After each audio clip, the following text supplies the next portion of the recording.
Henri Cartier-Bresson was born on the 22nd of August 1908 in Palermo, Sicily, and is seen as the father of photojournalism.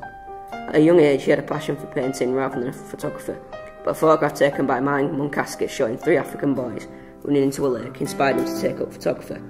In the early 1930s, he travelled most of Europe, visiting France and Belgium, taking photographs of what life was like there. After visiting France and Belgium, a year later, he went on to Spain taking more photographs. While there, he directed a documentary on the hospitals of Republican Spain during the Spanish Civil War called Return to Life. When the Second World War broke out, Cartier-Bresson was captured by the Germans, but he eventually escaped, and while there, he took pictures of Germany during the Holocaust.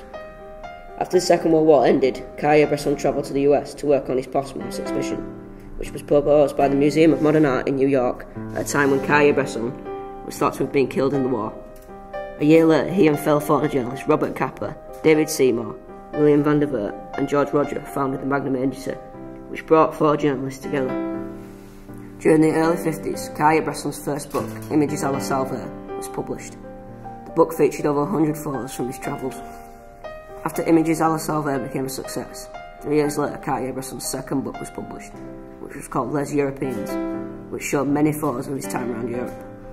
One of the photos he took showed a man in Paris jumping over a puddle, and the image was captured just before he hit the puddle. The photo is considered to be the best photo of the 20th century and an inspiration to other photojournalists. The photo is known as the decisive moment and is considered to be important because it showed a new perspective of photography.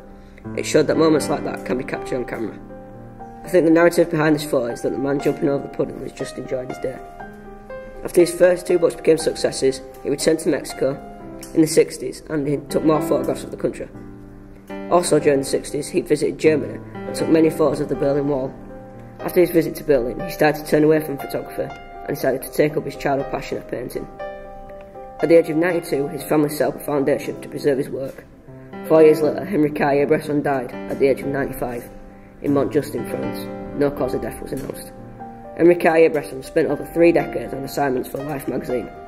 He documented some of the great events of the 20th century, from the Spanish Civil War, the liberation of Paris, and the fall of the Kuomintang. He has seen it all firsthand.